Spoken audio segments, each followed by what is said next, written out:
Hello friends, HSC education में एक बार फिर आपका स्वागत है। Today I will discuss the most important topic that is the emergency procedure. ये वीडियो मैं पहले भी बना चुका हूँ, लेकिन थोड़ा इम्पोर्टेंट है because this video also related to the emergency in the offshore. You know where the work whenever you the work in the ocean field without land, that is known the offshore onshore। दो प्रकार की type में आप work करते हैं, एक land rig पे that is onshore, और अगर आप समंदर में वर्क करते हैं उसको ऑफशोर बोला जाता है, जहाँ पर लैंड नहीं होता। तो दोनों जगह इमरजेंसी कुछ सेम होती है, कुछ डिफरेंट होती है। वही मैं एक्सप्लेन कर रहा हूँ कि क्या क्या होता है। देखिए, इमरजेंसी क्या है? It is a sudden situation that you can easily control with the help of prepared plan to protect the workers, to protect the equipments, to protect from any major disaster। उसके लिए आपने पहले से plan बनाया होता है sudden situation, and you will take the immediate actions. आपने immediate action लेना होगा। कैसे लेंगे आप? वो जब लेंगे जब आपका मास्टर पॉइंट, इमरजेंसी पॉइंट बना हुआ हो, आपने ट्रेनिंग दे रखी हो, आपने सब कुछ काम कर रखा हो, वर्कर्स के बीच अवेयरनेस दे रखी हो, तभी then you can easily control to the emergency procedure. उसके बाद ही आप कंट्रोल करेंगे, कंट्रोल नहीं हो पाएगा। In the development of emergency procedure the following factor should be kept in view. आपने क्या करना? आइडेंटिफिकेशन ऑफ सिचुएशन, आपने सिचुएशन को आइडेंटिफाई करना है। आइडेंटिफिकेशन ऑफ प्रॉब्लम प्रायोरिटीज़, जो पहले प्रॉब्लम हुई उसकी क्या priorities, area where it can happen, जहाँ पर ये हुई है आपने उसको प्रायोरिटी देनी है। सिचुएशन को आइडेंटिफाई करना है, प्रायोरिटी देनी problem. Identification of individual who is to take action, उस व्यक्ति who is to take action, कौन एक्शन लेगा उसको इंडिविजुअल को आइडेंटिफाई करना। ड्यूटी ऑफ इंडिविजुअल, हर एक की जिम्मेदारी बतानी है। द सिस्टम और equipment to be use when to use it, the systems equipment to be use, कौन सा सिस्टम इक्विपमेंट यूज़ करना है और कब यूज़ करना है, ये भी आपको पता होना चाहिए। The procedure for operating the system and equipment, उसका प्रोसेस भी पता होना चाहिए। बेसिक एक्शन आप क्या लेंगे ये भी देखिए। अगर कहीं भी इमरजेंसी हो रही है, the basic action should be handle any emergency are as someone to be in command in the control room, command देगा कंट्रोल रूम में। Emergency control team also prepared specific composition of master point equipment and others। operation of emergency and shutdown system, emergency का operation और shutdown system करेंगे। Maintenance of radio communication as long as possible, maintenance radio communication as long as possible, जैसा possible होगा वो करेंगे। Doctor to stand by for casualties, casualty के लिए doctor रखें। Person to be nominated to prepare life boat for evacuation, life boat prepare कराएंगे। All essential person to report to life boat station, someone should be responsible for head continuing and confirming that no person liaison and with standby vessel special fire fighting vessel helicopter effective internal communication should be per telephone others। अब मैं आपको इतना हिंदी में समझा दूंगा कि पहले मैं alarm system code of signal बता दूं। अगर फायर होता है, ब्लो आउट होता है, तो उसके लिए हम इंटरमीटिंग रिंगिंग ऑफ अलार्म बेल देंगे। H2S इमिशन होता है तो H2S रिलीज होती है, 2 short ring of alarm bell intermitting देंगे। लीकेज ऑफ हाइड्रोकार्बन में इंटरमीटिंग 10 वाइलिंग ऑफ सायरन देंगे, और एबेंडन प्लेटफॉर्म में continue ringing of the alarm देंगे।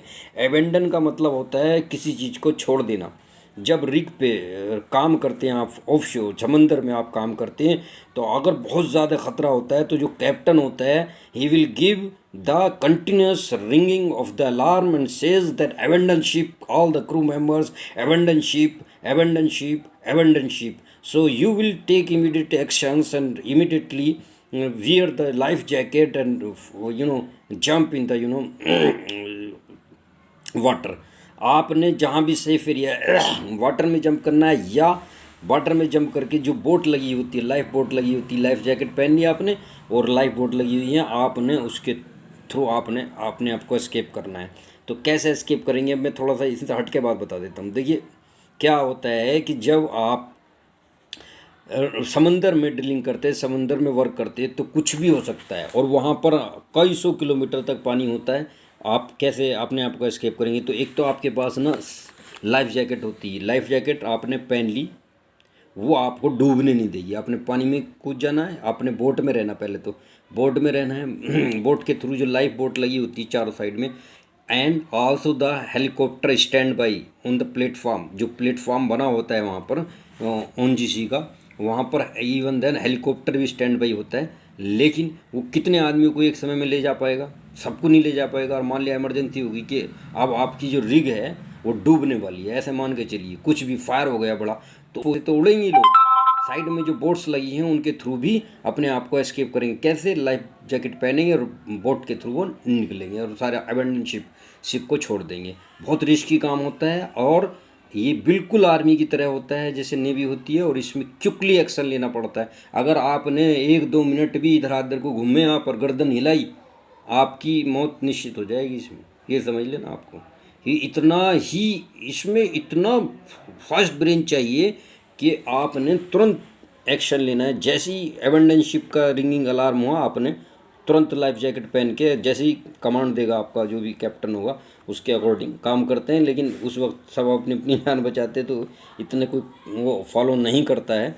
वो पहन के जो है अपने आप को एस्केप करने की कोशिश करते हैं, लेकिन उनका अपना तरीका अलग है। मेरा कहने का मतलब ये नाउ, तो ये हो गया। दूसरा, जब ये होता है तो कम्युनिकेशन, देखिए इसने पीछे लिख भी रखा है कि कम्युनिकेशन करेंगे बाई टेलीफोन, वाकी टाकी, बहुत सारी चीज़ें होती।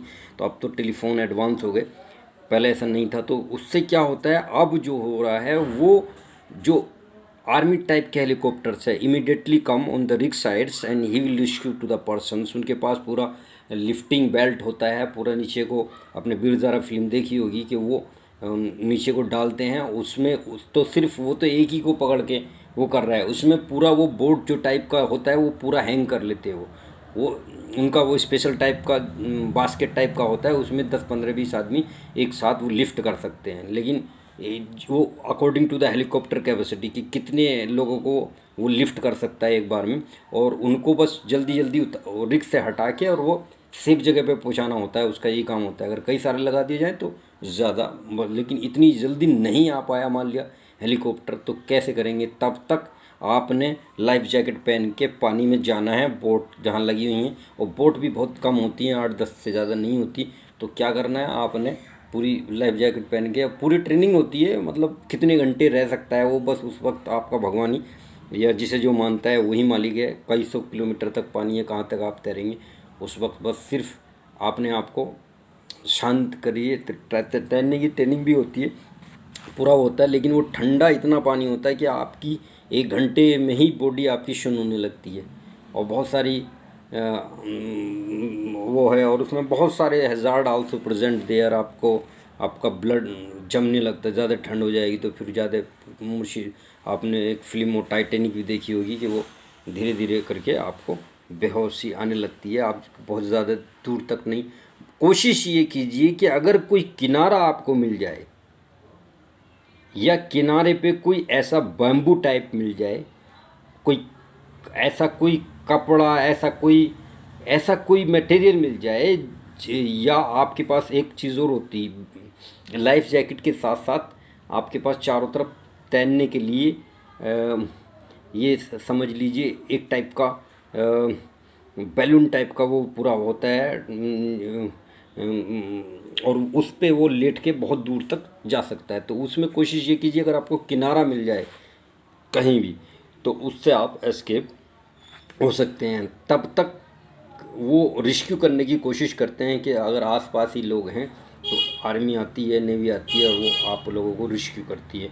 लेकिन बहुत ज़्यादा, बस भगवान आपको कैसे बचाएगा ये आप ही बेहतर जानते हैं। इसमें मैं कुछ नहीं कह सकता, इसलिए ज़्यादातर लोग को छोड़ देते हैं। तो कोशिश यही की जाएगी कि जो जाके राखे साइयाँ मार सके ना कोई। Thank you so much.